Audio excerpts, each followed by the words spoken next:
Welcome everybody to this meeting of the Audit, Finance and Risk Committee, 26th of April. I invite Councillor Karakia to do a Karakia for us. Thank you. Ai mihi atu kia koe te tiamana o koutou member o te committee Audit, Finance and Risk. Ko tēnei karakia Timatanga e hui hui e tākata. Tua te kahukura tutu te hehe, tua te kahukura tutu te roki, te kahukura uta, te kahukura tai. He ru kahukura mai te riku kahukura atu. E tu mai rā koe i te tehi o kahukure. Mai e te tipua, mai e te tawhito. Haere mai a koe i a whakahotonuku i a whakahotoraki. Ko tō manua, ko tōku manua. Tutu mau ki a whakamaua ka tīna, haumi e hui e, tai e ki e. Kia ora, ane. Kia ora, thank you very much. I'd also like to welcome to the meeting our new Manager Risk Assurance and Security, Tanya Smeets. Thank you. Welcome, Tanya. And also welcome back Graham McGlynn for another term as our independent member. Welcome, Graham. Just sitting in on the meeting, Grant, I just want to clarify, am I able to speak but not vote, or what's the story? Yeah, it's certainly not allowed to vote, but if you wish to speak, as long as the issue is okay, that should be fine. Yeah. Okay. Yeah. I'll grant permission for you to speak.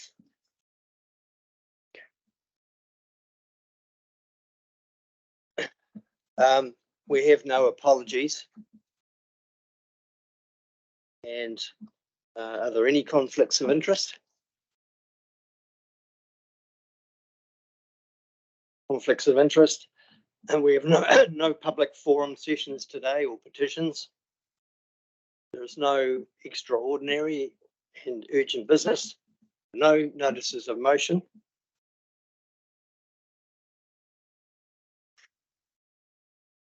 We move to item 7.1, which is the unconfirmed minutes for the Audit, Finance and Risk Committee dated the 16th of March. And the minutes are on page 9. Are there any matters of accuracy in the minutes of the meeting to date? No issues. Then I'll put the motion that the Audit, Finance and Risk Committee confirms the minutes from the Audit, Finance and Risk Committee meeting held on Thursday, the 16th of March, 2023. I have a mover. Councillor Sunkel, seconder. Councillor Southworth. All those in favour, please say aye. Against? No. Carried. Thank you. Move to item 8.1, which is the Audit, Finance and Risk Committee Resolution Status Report on page 30 of our agenda. This just summarises the progress that's been made in relation to the resolutions made at previous meetings, and for you to take any questions. Any questions? No. Mover. Councillor Robinson and Graham McGlynn, second. All those in favour, please say aye. Against? No. Carried. Thank you. Move to item 8.2, results of a public sector information management survey 2021-2022, and that's on page 36 of our agenda. Giles, we'll invite you to comment on that. Thank you, Chair. This just summarises the results of the Chief Archivist's annual report for 21-22, which we also responded to, and highlights the work that's going on. Key thing for the committee to note is that, as usual, we're not trying to take a simple compliance approach. We're trying to integrate the work on information and records management with the wider work we're doing on improving our data management practices. Of particular note, the committee is that we have had our retention and disposal schedule, something that was statutorily required to have in place, approved by the Chief Archivist, and we are now in the process of beginning to implement it to ensure that not only do we retain the records we should do, but equally importantly, that we destroy those records that we are no longer required to keep. Thanks, Giles. Are there any questions of clarification? Graham McGlynn. As you move through the chair to destroy records, one presumes that you're considering such things as the statutory requirements to retain records for a period. That's all part of retention and disposal strategy in terms of how long records have to be kept for. We're starting that process with the finance function. It's probably one of the areas that we're most mature in. But yes, certainly we'll consider the statutory requirements and also the increasing importance of data sovereignty and other considerations relating particularly to Maori. But yeah, certainly. So, Karakia. Kia ora, Tiamana. Can I just go back? Sorry, what was that last comment that you had? You said, Giles? As we take forward any work in relation to information and data management, we're acutely aware of particularly the issues around data sovereignty and who actually owns the data, and making sure that we reflect that in our consideration of all matters related to data and the records that we keep or own and how we make that information available. Point of clarification again. So with that data, we're not just talking about commercial financial data, we're talking data across the board. So in regards to, I know that you know, this is kind of work in progress, but we've often talked about a cultural audit. So when you are actually deleting data, how do you actually look at the cultural data that you've got, particularly when we look at the history of the progressiveness of this organisation in conjunction with Māori and particularly Ngāi Tahu, all of that. Because one thing that has always been front of mind with mana whenua is about the loss of data, which actually they call a kind of mahara kua tohua, basically, which is actually suddenly everyone gets a selected memory on actually what happened because there's no other record. So that I'm just wary of the fact is that when we're talking about this and we're talking about data, and particularly from a cultural perspective, is that that's taken into account when you're deleting it. So obviously there's going to be a process around you know, deleting of data and who actually has control of that. I completely agree, and we will continue to work with relevant parties, but also with the Chief Archivist to ensure that our practices reflect the practice that they would expect, but more importantly, working in partnership with Ngāi Tahu to ensure that the approach we're taking meets the needs not only of the organisation and the statute, but also the intent of maintaining data sovereignty and recognising the cultural significance of it where appropriate. An area that we are working into, if I'm honest. Sorry, just another point of clarification. Working in conjunction with Ngāi Tahu, what does that mean? Ngāi Tahu, what face? We will work to work out who we need to engage with in terms of the relevant information that's involved. There's many aspects to the data we keep. There's many aspects of the data we have access to. We recognise that it's an area that we need to improve our maturity.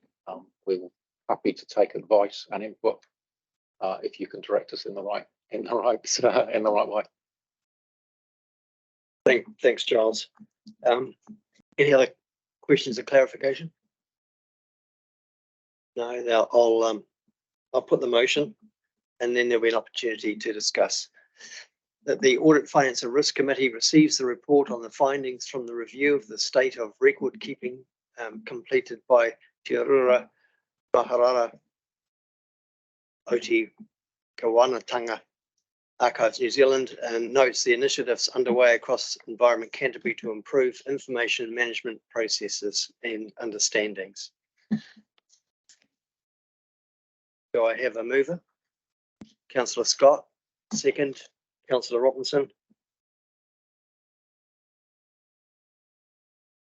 Is there any further discussion? No. All those in favour, please say aye. Against? Carried. Thank you.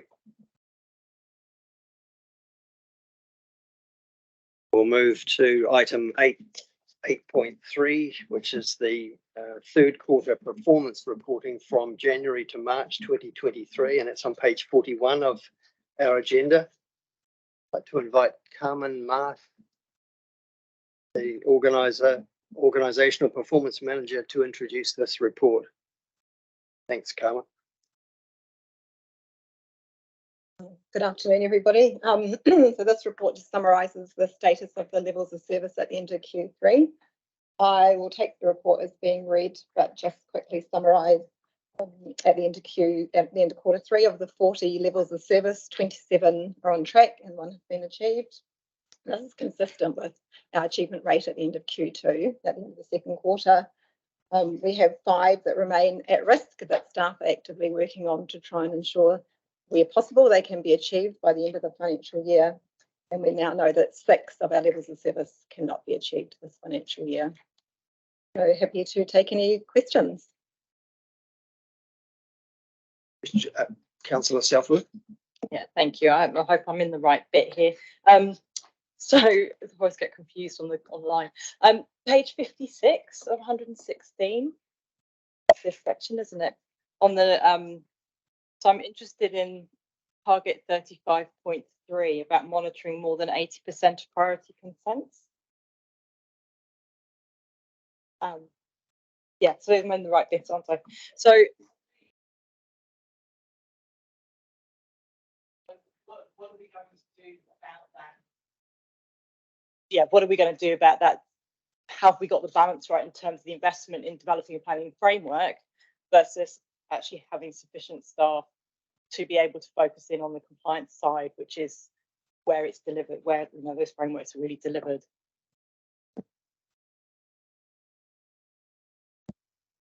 Koutou katoa, through you, Chair. Thank you, Councillor. So with regard to that compliance milestone, I mean, the main driver for that, there's a couple of things. One is the labour shortages that New Zealand is currently experiencing in and around environmental planners, and that's prevalent in our resource consenting function, but it flows across and is impacting on our compliance section as well. And the other is, of course, the flow of national regulation that's come in and continues to come into force over the last couple of years, which is the monitoring of consents and compliance around consents is not just simply based on the conditions of consent that is operating under, but also now in the context of the complexity of new regulations.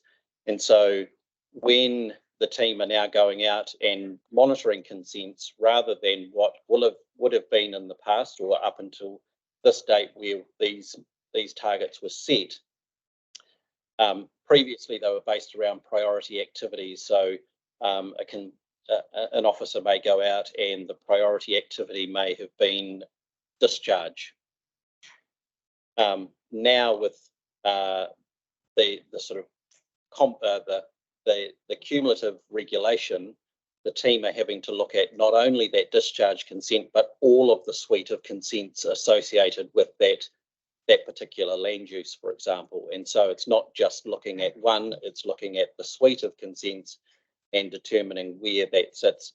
Now, of course, going and looking at all of that activity takes more time to monitor the compliance of that activity and hence is soaking up more resource to look at each particular case as they work through it. So less people to do it, more complexity, and the need to look at the broad range of things as opposed to what would have been one priority activity. I guess in response to your question about what are we doing about it,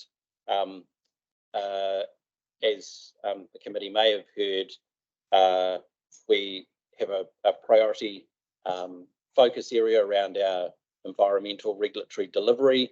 That's been focused to date around reviewing our consent processes and our consenting and finding more effective ways in which we undertake and deliver that service. There are a lot of learnings coming out of the consent review, which we are now already bringing across into our compliance activity to improve the way in which we approach our compliance monitoring and joining the, as you might say, the end-to-end of consenting through to compliance. Obviously, that though has to be then looked at in the context of the planning framework that sits in front of that. The question of what the balance of how much do we invest in planning versus how much we invest in compliance. The investment is what it is at the moment. I think that is a key conversation point that council should be looking at through this next long-term plan as to how, in the context of what we're setting as the regulatory framework, is the required matching of resource to ensure we have an effective consenting and compliance to balance out the spectrum of regulatory delivery. I mean, given that it is really the fundamental part of what Environment Canterbury is about, is delivering on environmental outcomes, and water has been something that's been absolutely held up as a thing across all communities, as a thing I want to see improve. Is it reasonable to wait until the next long-term plan, or should we actually be having a conversation? Like, if it's that height and we've seen we've actually not achieved a level of service, actually should we be having a conversation about investment on this specifically in the current annual plan? It's certainly something we can bring forward for council consideration as part of the deliberations of this annual plan. But obviously, further investment in compliance will potentially mean there has to be deprioritisation of other areas of investment. That won't necessarily address though some of the fundamentals around getting the workforce available to be able to employ the people to come and do the mahi. So that's part of the catch-22, was we can put as much budget there as possible, as council decides, but we've got some fundamental constraints at the moment around labour force. Take Councillor McKenzie, Councillor Scott, and then Councillor Robinson. So my question, David, follows on from Councillor Southworth's really, and that is that with a lower level of compliance, that level of service, is there any indication that you're seeing from the results of what compliance you are doing, that there is an increased risk of, or lack of compliance, or risk to the environment and the lower level of service? So, I mean, have we got a problem? I mean, I know we've got a problem in not meeting the level of service, but do you think that's necessarily translating into poorer environmental outcomes? Couldn't answer that question off the top of my head, sorry, Councillor McKenzie, but I'm certainly happy to take that away and come back with a response to the committee on that. Well, I guess, I mean, look, just a brief follow-up. It seems to me that that's the nut. Whether we're meeting a level of service as a mechanical process, whether in fact that's resulting in poor environmental outcome, that seems to be the question we should be asking ourselves, as to then what the urgency is in terms of addressing the issue and how you balance that investment of resources. Councillor Scott. I think it's a really good discussion, and thank you for your initial answer to that question, David. And I think the issue that I have with this is that planning never sleeps. And so if you don't know what the plans are going to come out the other end, and we don't know the implications of those things, and in the moment we're in the midst of doing a joint planning and design for our land and water plan 2024, and that's going to change things again. It's hard to know where to put your dollars. You know, I mean, I would have thought 5 years ago that we would be into other activities, non-statutory activities that would be helping this space. So I think that we've got to be really careful as a council about our investment in some. I know the outcomes are required. I know the levels of service are there to be achieved, but we've got this massive piece of work program that's consuming a lot of money on behalf of our ratepayers, and I think that we need to be judicious about how we go about that. I'm not saying we don't do things. I'm just saying we need to be cautious. Councillor Robinson. Through you, Chair. Just sort of reiterating kind of what Vicky was talking about before and adding to that. I feel that we're kind of waiting for something constantly to happen. And yes, it is all about planning, but it's also about risk. And, you know, the MPS is one thing, but currently we're in a unique situation and we just never seem to be talking about the coast. The coastal environment constantly is the back burner here. And I just think we need to give clarity to it. You know, the biodiversity here is unique. And I just want to put it on the table again. Can we please start having a discussion about it rather than waiting for things constantly? Thank you.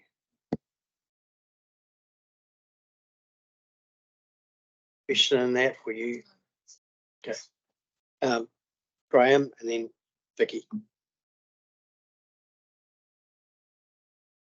It's interesting seeing here about thinking about the long-term plan, and just flag something up for the Audit and Risk Committee going forward, that the two independents at the time of the last LTP, and maybe it's the fact that we've been around for in business for 30, 40 plus years, we did caution about the risks to the council of setting out a work program in what was clearly going to be a resource constrained period.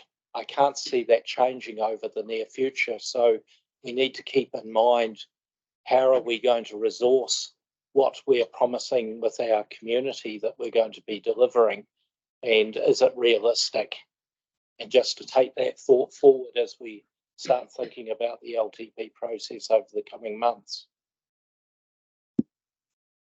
Thank you, Councillor Southworth, and then I'll put the motion and then we'll have any further discussion. Yeah, it's just, I think again, it's probably a statement here, but that to me, this is part of the delivery, and we know we're not going to go backwards. So we are, yes, we're having to reconsider and re-evolve our plans, our underwater regional plan and the RPS so on, but that is an evolution.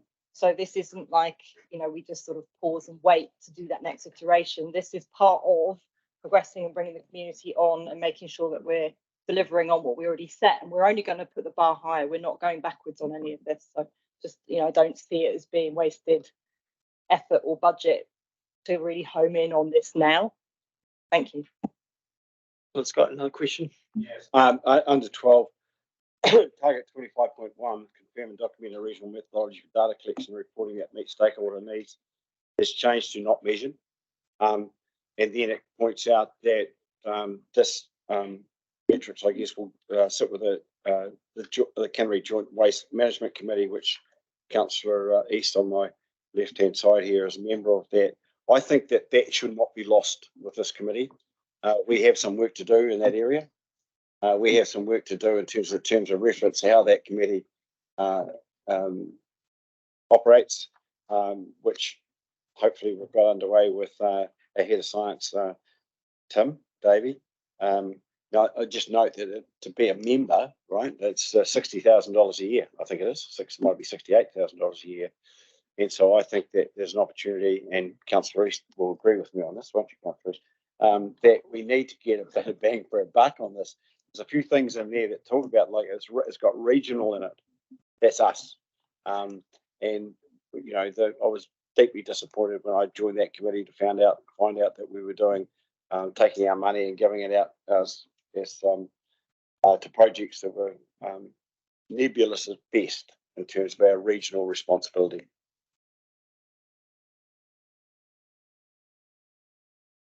David? Thank you, Mr. Chair. My brain's just caught up with me with regard to Councillor Mackenzie's question. And one of the important sort of considerations going forward is off the back of the MPS FM National Policy Statement for Freshwater is, of course, the consideration about freshwater management units. And so when you start looking at particular catchments and looking at risk or looking at where the state of that catchment is, it may be more appropriate than rather than looking at a priority activity across the region.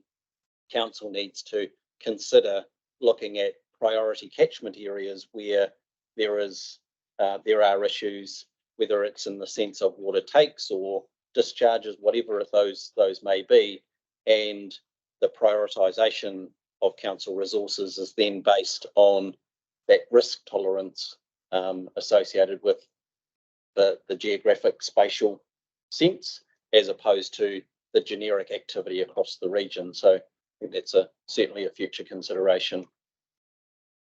Thanks for that. That's good. Any other questions or clarification?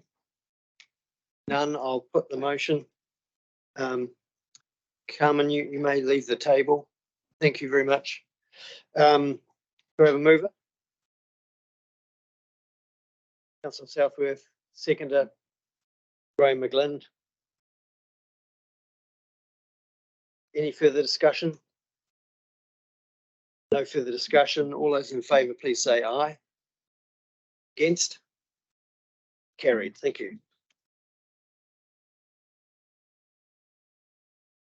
I will now move to item 8.4, which is on page 58 of our agenda, and invite it's financial performance, including the quarter 3-month third quarter to the 31st of March, and Brian Elliott, Chief Financial Officer, will introduce the report. Thanks, Brian. Yes, obviously taking the report as read, but just looking at a few of the highlights, I guess. Obviously, we're heading into a positive surplus position for the organisation year to date. A lot of that is for reasons well traversed in terms of the government interventions in the public transport space, the delays in the water and land portfolio, etc. So nothing particularly unusual has changed in the current month. We are currently in the middle of our confirming our 9+3 reforecast for the year. It's now looking like we will have a surplus of around 8 million for the year against a budgeted of 2 million. So as you can see, there's been a substantial change in our position as time has progressed over the last year, but in a positive way financially, if a negative way in terms of the work plan achievement itself. Another only other comment I would make is a question was raised in terms of what it referred to when we talked about the reallocation of resources in the climate change portfolio. And what we were actually talking about there was we currently have some flood protection restoration, which is a capital item from the 2021 floods. Instead, the resourcing that had been working on that had been repointed towards work in the catchments because of the more recent smaller flooding events and the COVID shovel-ready projects, all of which are actually OPEX. So effectively that caused a timing difference in the income for that portfolio while still maintaining the level of expenditure for the portfolio. So other than that, most of the variation in that catchment area and flood protection tends to be a timing difference at this point. Yeah, no issues arising there. So any questions, I guess? Ray McGlynn? You've just indicated, if I can through the chair, that we're going to likely be about 8 million ahead. Is that taking into account the likelihood of roll forward of funding because we haven't delivered on various items that we may have been funded for, provisions, and or is that sort of a base number to start with before those adjustments to reflect that many of these service levels we haven't achieved, we haven't delivered for outside funding, such as maybe by probably a poor example, but possibly the Wapiti program, various other government contributions. So just want to clarify that estimate of 8 million. Yes, you're right. That is pretty much a raw situation at the moment. There will obviously be carry forwards for some of those, particularly grant funded programs which have not been able to be completed in the current year, and also it excludes any provisions for payroll related issues, etc., which we are aware of. Councillor Scott?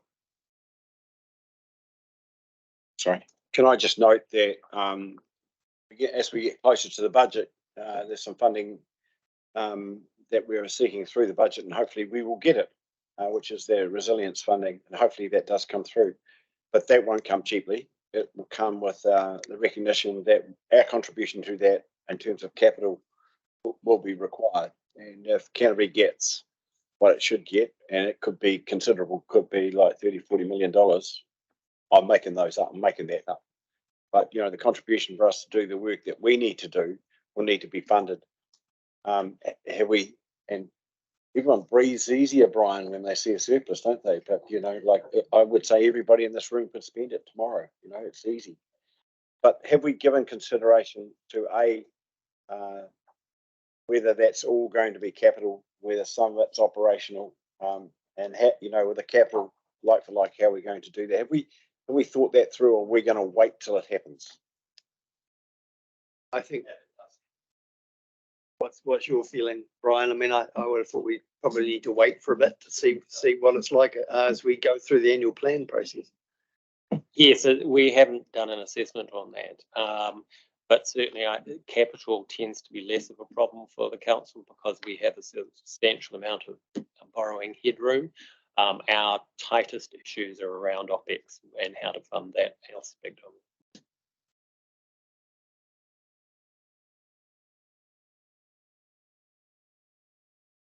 Councillor McKenzie. Well, it's still fresh, if I may, Mr. Chairman, because we've discussed this informally, Craig and I, with the River Catchment, whatever we call ourselves, committee, Resilience Committee, and I think the view is that if we are successful with funding applications to this co-funding fund, it's likely to be for capital amounts. And of course, and so it'll fit into the long-term plan as opposed to this year's annual plan. And any success we have in getting central government money will be then matched with the specific project that it's actually attached to. And so then when you work through the practicalities of putting in place a capital expenditure for a specific project, it's going to be a year or two down the track anyway, so it's going to be well into our long-term plan. So the long-term plan is where we need to think about that, Peter. Councillor Karakia. Brian's comment is really just an observation, and it's actually around the optics of surplus, because it could be, particularly when you know, we have a submission process here at the moment, and a big part of it is actually about rate rises and all of that. The other part of it is actually about, is it actually underspent, which actually goes straight to the heart of you know, how the commercial operation of ECAN actually operates. So that's my observation there, because I've seen this in other places where politically it can be actually quite interesting situation when you start talking about underspend, new money, government funding, and all of that. So anyway, for what that's worth, that's just thought I'd put that. Yeah, I think there's two aspects to the surplus that you're referring to. One is obviously there's work that's not been able to be achieved, which has created an underspend. But what you'll actually see in a public situation is that, as we're aware, there are other costs coming down the pipeline, which will very quickly make that surplus disappear when we come to the final annual report for the year. So obviously it's not something we necessarily want to talk about now, but I'm sure we're all aware of what some of those costs are. Thank you, Councillor Southworth. I'll first just speak to a point that Councillor Karakia just made, and that I'm aware through, and some of our submissions have mentioned, for example, that we were going to do a flat fare zone 3, and so people feel like they've been contributing for that, but of course it's not happened. And on top of that, they've had a pretty rough time. Bus users have had a pretty rough time over the last several months, and for that there's been some rebate back from the operators, and so I can see that there would be a sense of there being something owed, that money is sitting there, and it should be somehow, either it should be a rate reduction or it should be an improvement in the service or something. So I think we are going to have to handle that really carefully, rather than it just being absorbed into, well, we have had inflation or whatever. And then it sort of ties in, then I wanted to ask about we have the budget risks flagged and the cruise ships specifically identified. And again, there's been a lot of community voicing of why are we putting up this service that's really challenged, because we've got so many cruise ship passengers coming on board who have not contributed through rates to the service. We have a tourism industry, and that's, public transport is for the public when they're here temporarily or permanently. That is public transport, and certainly Kiwis use public transport abroad. So, can have that debate.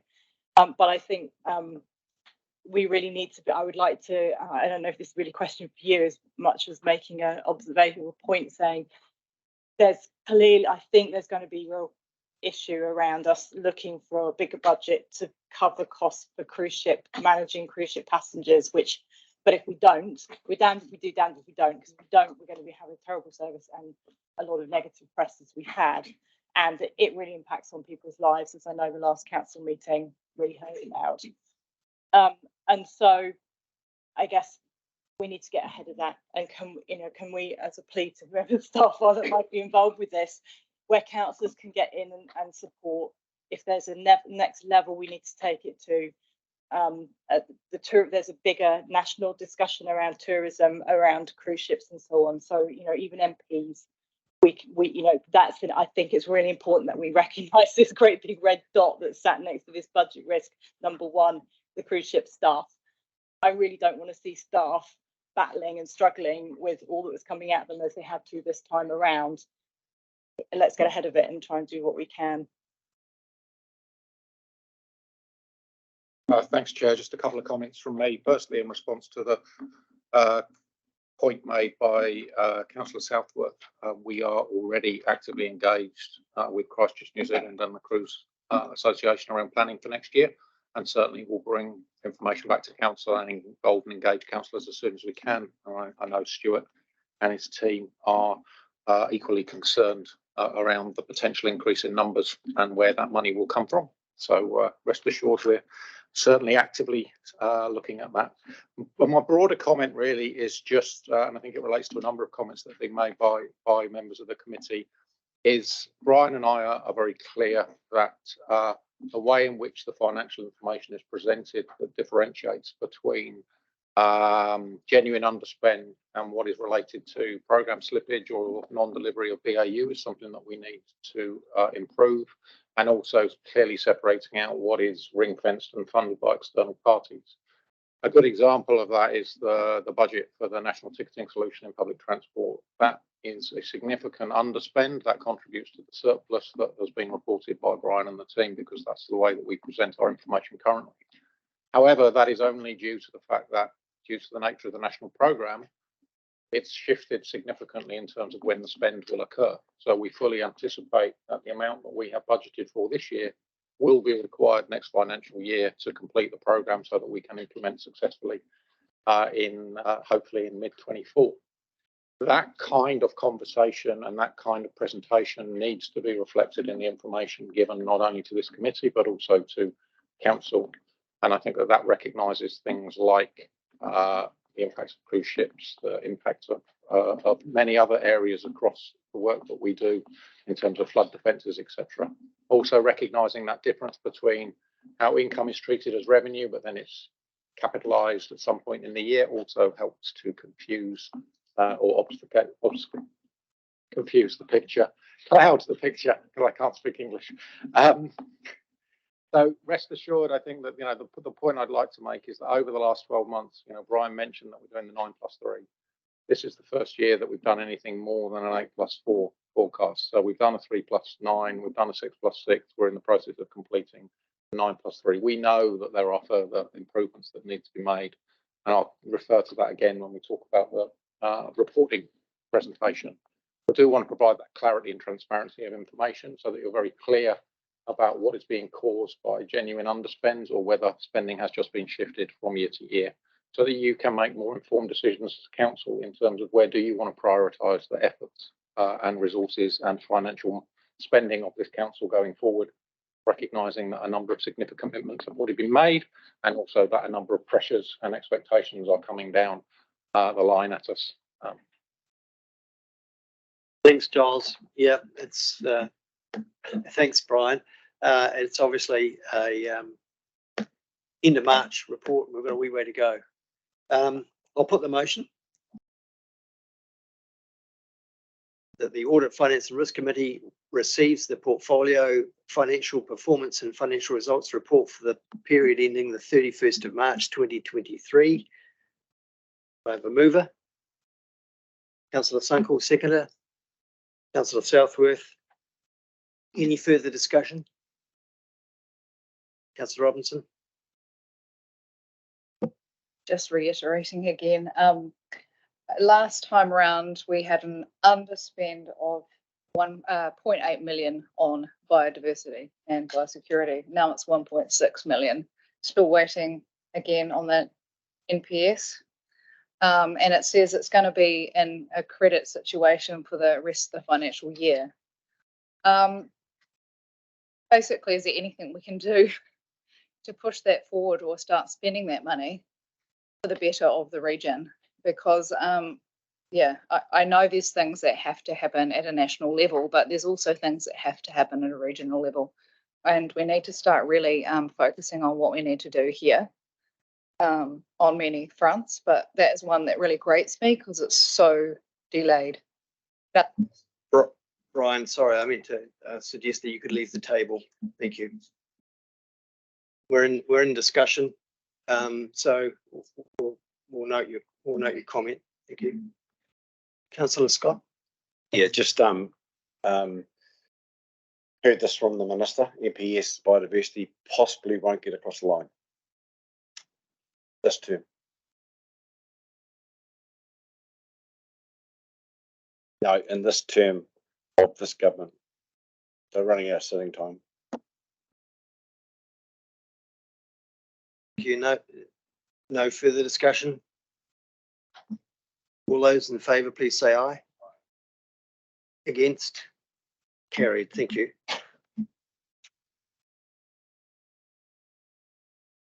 We'll now move to item 8.5. It's key projects report to the 31st of March, and invite Giles to speak to this report.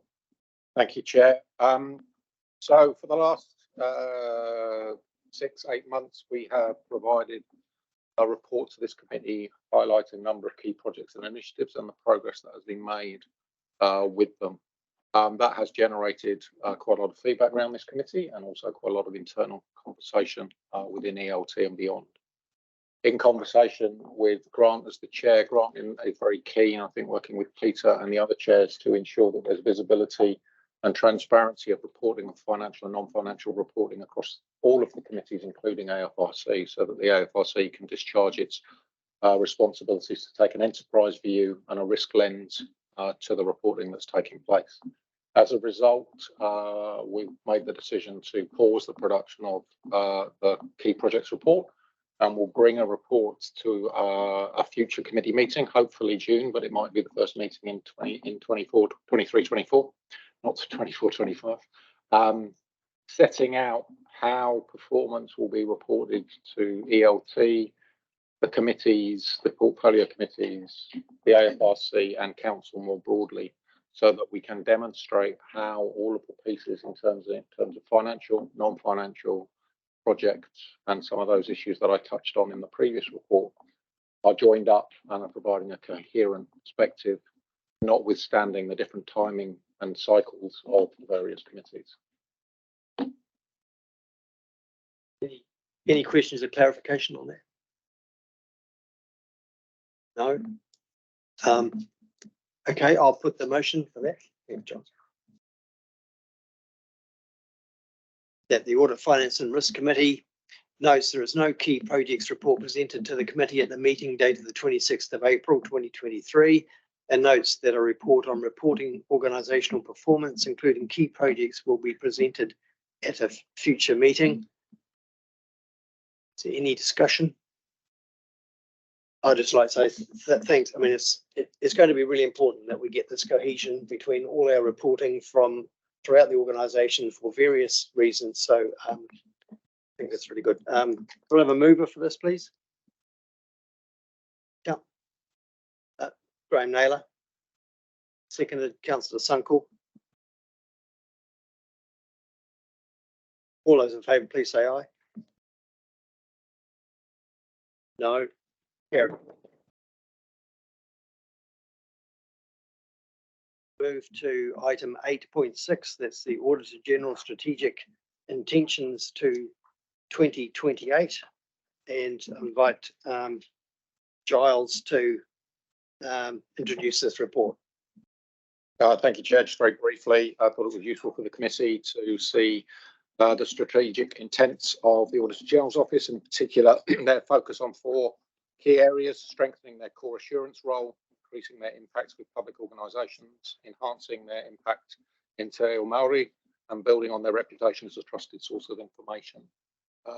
Obviously, councillors will be aware that we have a workshop with the Auditor-General's Office at the beginning of May, where they will be covering a number of issues and topics, and obviously there may be questions that this council wishes to ask them, or areas that they wish them to focus on. So this was really, I'm happy to attempt to answer any questions, but I'm sure I'm the right person to be responding to them. Are there any questions of clarification? None. Thanks, Giles. I'll put the motion, and then there'll be an opportunity for discussion. That the Audit, Finance and Risk Committee receives the report from the Office of the Auditor-General and notes the strategic intentions identified through to 2028. Do I have a mover? Councillor Scott, seconder, Graham McGlynn. Any further discussion? Just like to say, you know, the report is all about improving the perceptions about public authorities, and an effort to hold us to account in what we do, and that can only be good. And it kind of links to the integrity framework report that council received from the Auditor-General's Office August last year as well. So it's really important, and I'm looking forward to the workshop. And so if councillors or members can think of any questions that they might want to put at our meeting on May the 4th, then forward them to governance, and then we'll include them when we meet with the Auditor-General's workshop.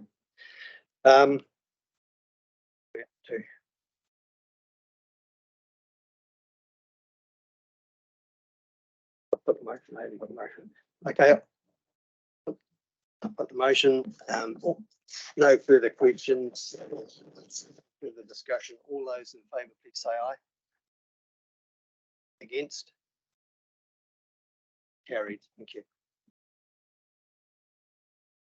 8.7. It's on page 107 of our agenda. The Office of the Auditor-General managing public funding in an emergency response or recovery.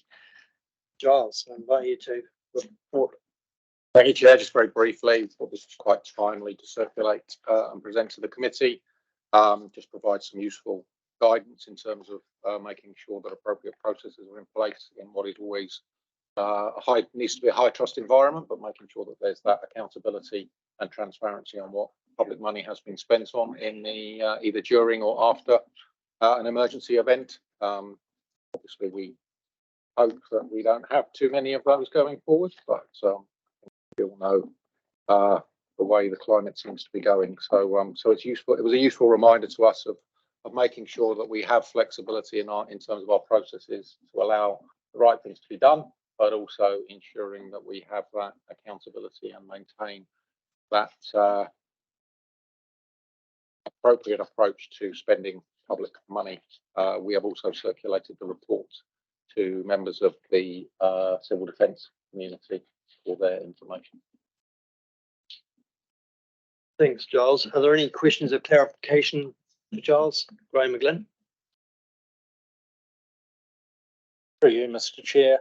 Are we developing a generic playbook so that we've thought about the implications with the most likely scenarios that this council is likely to face?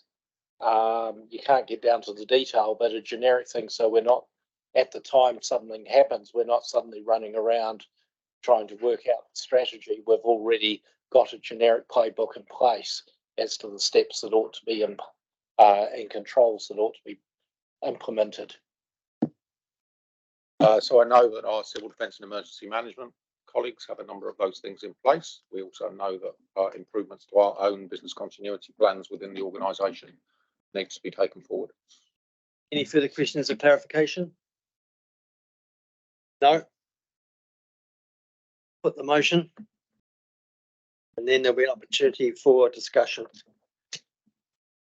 That the Audit, Finance and Risk Committee receives the report from the Office of the Auditor-General on managing public funding in an emergency response of recovery. Any further discussion? Or have a mover for that?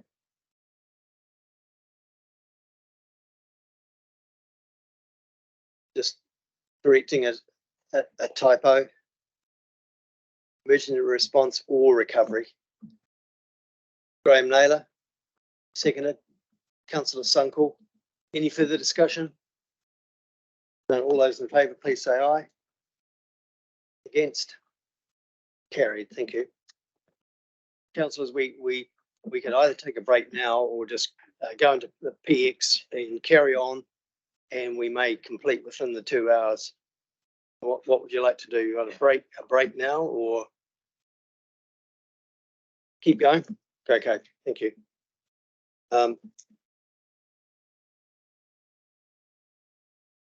We're now going into item 9, resolution to go into public excluded. Do I have a mover? Graham Naylor, Graham McGlynn. Those in favour, please say aye. Against? Carried. We'll now move into public excluded. We've now returned to the open meeting from our PX meeting, and recording has started again. And we're now on to item 10, the next meeting. The next Audit, Finance and Risk Committee meeting will be held on the 7th of June 2023 at 1 o'clock. I now declare the meeting closed at 3:37, and I invite Councillor Karakia to close with a Karakia. Oh, didn't I say 3:48? 3:50. Carry on. Whakamutunga. Kia tau ki tātou tō tātou whai tō tātou ere ki karaiti me taroha tātou me te whiwhina teitanga. Roi rua tapu. Ake tōna atu. Amene. Kia ora.